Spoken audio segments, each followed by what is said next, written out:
The Lennox-Boyd Constitution, which increased African seats by 6 and provided for 12 specially elected members to be chosen by LegCo, was closely followed by the 1960 Lancaster House Constitutional Conference, which increased LegCo seats to 65, set aside 33 for Africans. Does this ring a bell, ladies and gentlemen? We're still wrestling with the Supreme Court advisory on ability to bring into operationalize the two-third gender rule. Lancaster II, held in 1962, was a more ambitious dialogue that resulted in the establishment of a bicameral legislature comprising a lower house, House of Representatives, and an upper house, the Senate, with members elected by universal adult suffrage, as well as 7 regional assemblies, known then as Majimbo, to ensure maximum decentralization of government powers. During the third and final Lancaster House Constitutional Review Conference in February '63, an agreement for Kenya's independence was reached and came into effect on June 1st, 1963, a day we celebrate today as our Madaraka, or Self-Determination Day. 6 months later, the Union Jack was lowered for the last time on Kenyan soil at midnight on December 12, 1963, at Uhuru Gardens, Nairobi, to great jubilation, and then the colors of our national flag unveiled. The dream of a free and independent nation was realized after 58 years of agonizingly acrimonious, ego-bruising, and time-consuming national dialogue between European settlers, Africans, Asians, Arabs, and the British government.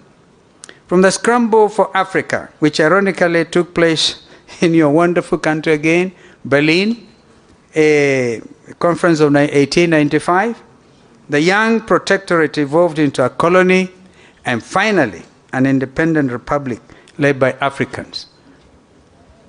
It is critical for this distinguished gathering to reflect on our history, even as the younger ones, the youth budge. 70% of you in this room are aged below 40, in fact 35. So we do these things in order to pass it over to you, so you know where we have come from. As a renowned Spanish-American philosopher, George Santayana, wrote in his book, The Life of Reason, The Life of Reason, as part of a series, Great Ideas of Western Man, Western Man, in 1905. I quote, "Those who cannot remember the past are condemned to repeat it." We should never repeat colonialism in our country. And Mr. Julius Malema is in town. He speaks with such passion about these things. Kenya's foundation has generally remained stable. But over time, political developments, including 24 amendments to the Independence Constitution, seriously undermined both our socio-economic and democratic processes. This included the dissolution of the 7 Majimbos and the unification of the 2 houses to form the unicameral legislature in 1966, with a lot of serious political ramifications. The proclamation of a de jure one-party state by the National Assembly in June 1982 crowned it all.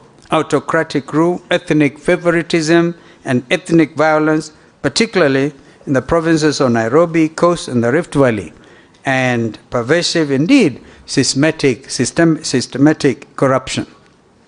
With the repeal of Section 2A of our country's constitution in 1991, Kenya entered a new phase of dialogue that culminated in the return to multipartyism in 1992. At that conference, actually, I was the master of ceremony when we were decided to repeal. Mzee Moi said, he was amazing. He was such a mobilizer.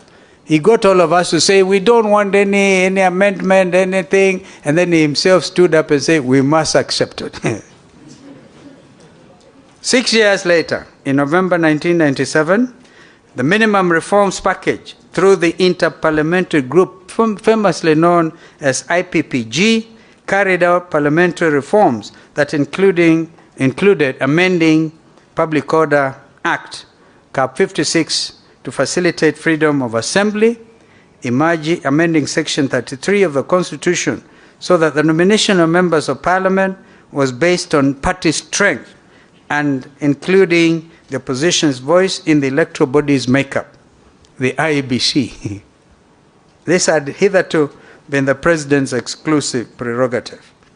The historic victory of the National Rainbow Coalition, and my brother and I were key in this in the general election of December 2002, as well as equally significant concession of defeat by the presidential candidate of the ruling party, then our brother Uhuru Muigai Kenyatta, were, in my opinion, promissory products of the IPPG dialogue. I find it noteworthy that Kenyans were voted at the time the world's most optimistic people before and during the election. This was in accordance with the Gallup International Annual End of Year Survey, which involved interviews with over 67,500 people in 65 countries between November and December of 2002. However, the sentimental optimism was fleeting, as several agreements in our famous MOU between the coalition members, right? And we were signing. My brother Raila and I were on the rainbow side, and Mudi Awori, the late George Saitoti, and then Kibaki and Malwa, and you know that famous thing. Had that MOU document been respected, this country would have grown in leaps and bounds, would have avoided the outcome of the 2000 elections, for example. Was, following a High Court ruling, the recommendations made the Constitution of Kenya Review Commission, the CKRC, during the Bomas Constitutional Conference process, which favored a parliamentary system, were discarded. As a result, the public and a section of government officials became dissatisfied with the Mwai Kibaki administration. In a referendum held on November 21, 2005, Kenyans in 7 out of the 8 provinces overwhelmingly rejected the government-sponsored proposed new constitution. We then used to refer to it as the Kilifi draft. And we used to blame Attorney General Emeritus Amos Wako for that product. My brother Raila and I, again, were in the forefront in opposing it, and then the birth of the Orange Movement. Susan, you remember, that's how you came in now, when the country was divided between bananas and oranges. Over 1,200 Kenyans lost their lives in less than a month following the announcement of the results of 2007 presidential election, where my brother and Kibaki were tough contenders. I was among them. I used to say nitapita katikati yao. Remember? I looked at these two giants, and I looked at myself and said, this David fellow, yeah, Kibaki huyu, Raila huyu, nitapita hapo katikati. And actually, to some extent, I did, because because that is how I was able to hold the two of them again. I became the nexus. I became the gum when the country was falling apart. It is particularly noteworthy that my party then, the Orange Democratic Movement Kenya, I used to say, between me and Raila, we didn't even know how to divide the oranges. Because he kept a whole orange, and I kept an orange and a half. So, my own party then, that time, ODM Kenya, negotiated a post-electoral agreement with President Kibaki's PNU that helped stop the violence, at least, before my brother was brought on board by Kofi Annan. And you know, that was a serious conflict. That is what gave rise to Kenyan leaders going to The Hague. And you know them. And sometimes blame the wrong people. I've heard some of them blame Raila. And it's not right at all. I undertook an impossible task of trying to convince the United Nations Security Council to allow us to have Kenyan leaders tried here. And then Kenyans overwhelmingly, through local radio stations, used to say, don't be vague. go to The Hague. So, under the auspices of Kenya National Dialogue and Reconciliation Committee, Dr. Kofi Annan, the late brother and a real Pan-Africanist, the chairman of the panel of eminent African personalities, was tasked by the international community and, of course, the African leadership to help to resolve that political crisis. And on February 1st, 2008, he brought the late Mwai Kibaki and our brother Raila Odinga to the negotiating table, and where the 4 agenda items were agreed upon, namely, Agenda 1, immediate action to stop the violence and restore fundamental rights and liberties. Agenda item number 2, immediate measures to address the humanitarian crisis and promote healing and reconciliation. Agenda item number 3, how to overcome the political crisis. And agenda item number 4, addressing the long-term issues, including undertaking constitutional, legal, and institutional reforms, land reform, tackling poverty and inequality, as well as combating regional development imbalances, tackling unemployment, particularly among the youth, consolidating national cohesion and unity, and addressing transparency, accountability, and impunity.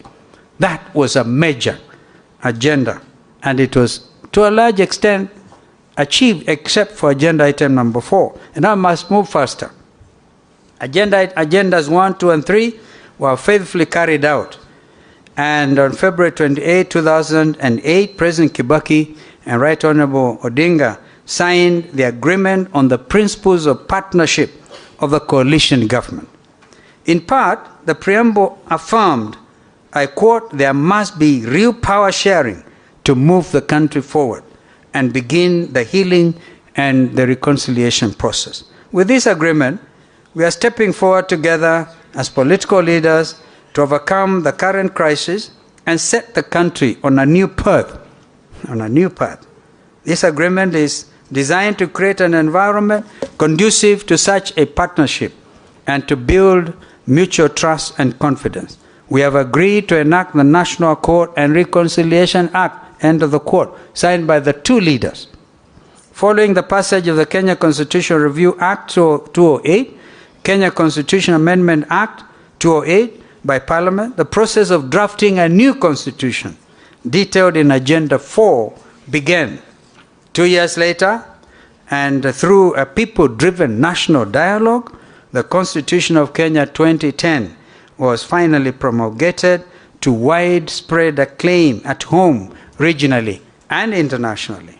Even though this living document is acknowledged as one of Africa's most progressive constitutions, there are still some aspects of its composition that, in its 13th year of existence, require serious deliberation.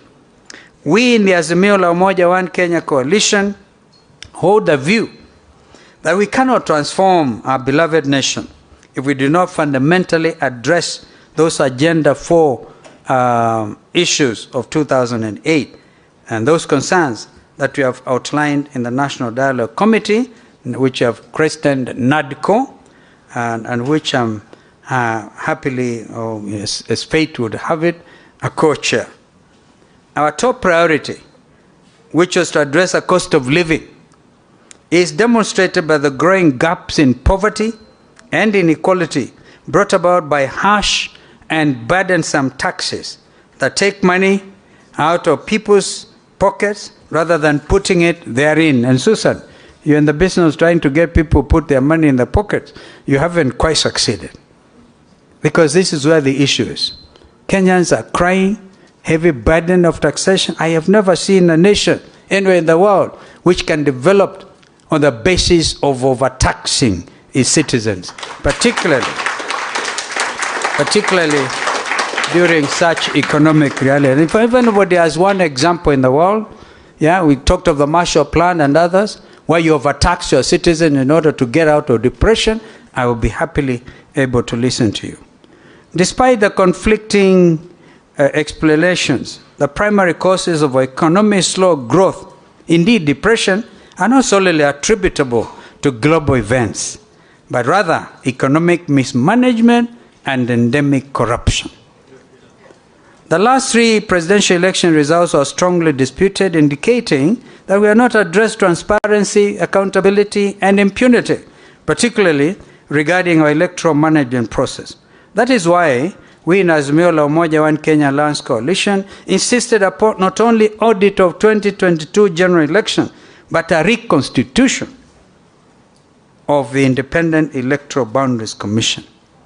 We too in this NADCO process spoke to the deepening of our political gains by ensuring there will be fidelity to the Constitution as regards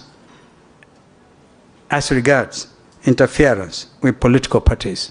The story that has been going on, merry-go-round in Jubilee, I'm a very key member of Azimio la Umoja One Kenya Coalition. It's disturbing.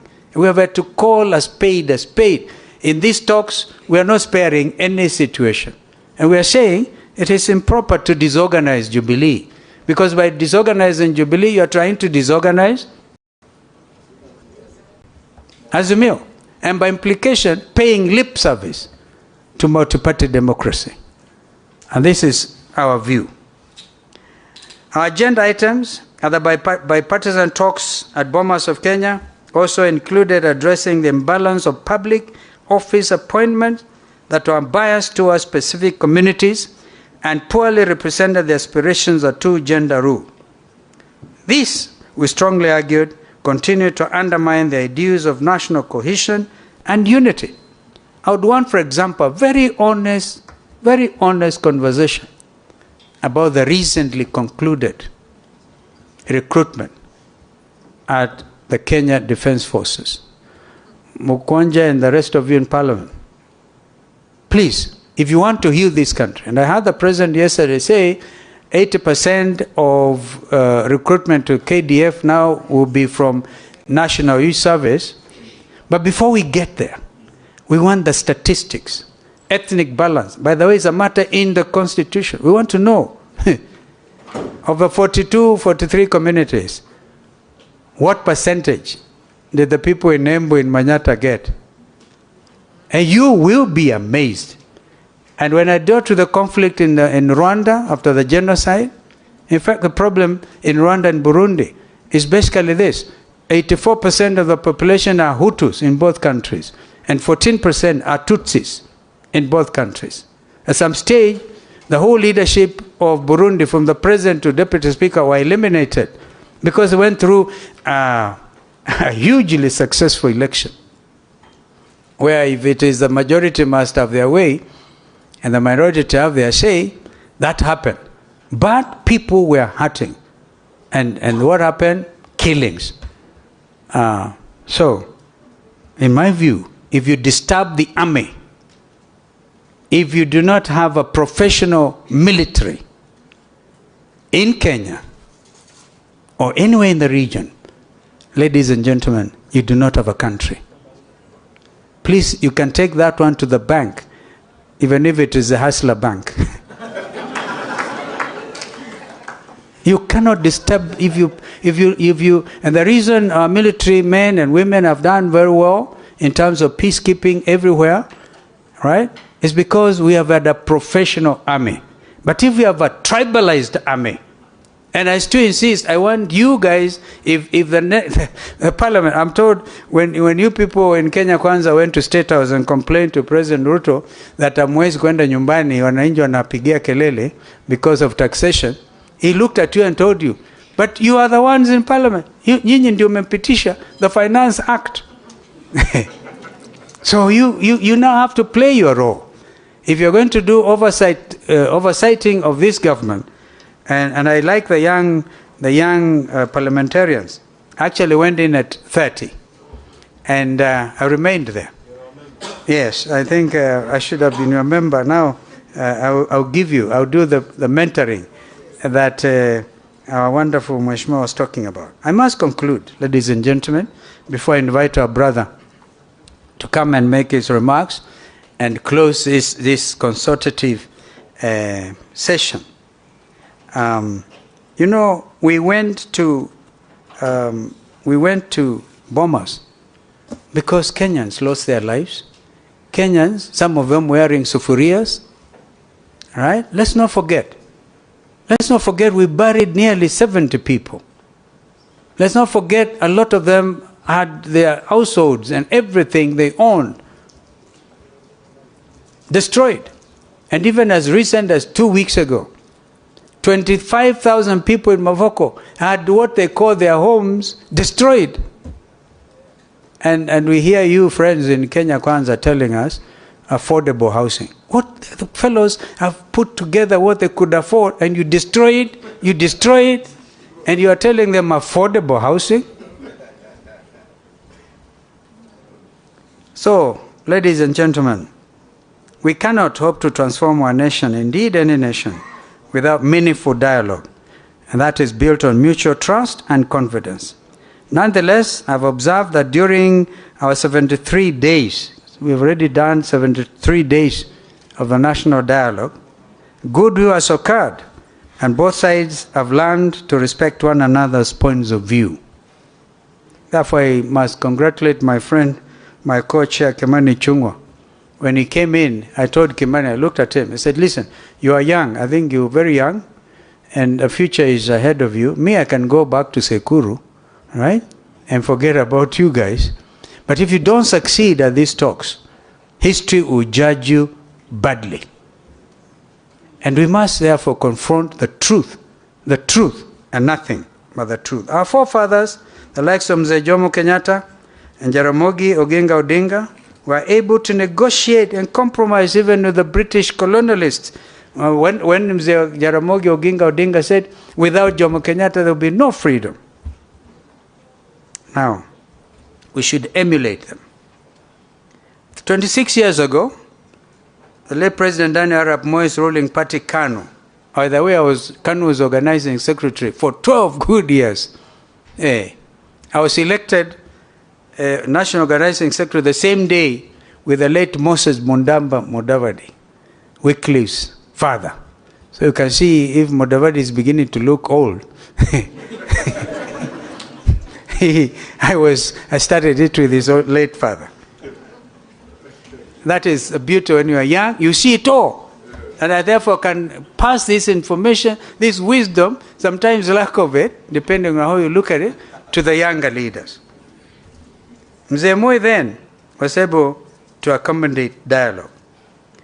After the violence that followed 2007 elections and almost tore our nation apart, Mzee Kibaki, our brother Raila, and indeed myself, with our respective coalitions, were able to come together and work on creating a durable new constitution. Our history is replete with examples of transformative national dialogue for the betterment of all Kenyans. We at Azimio la Umoja One Kenya Alliance Coalition remain optimistic that these bipartisan talks, which should conclude with a report handed to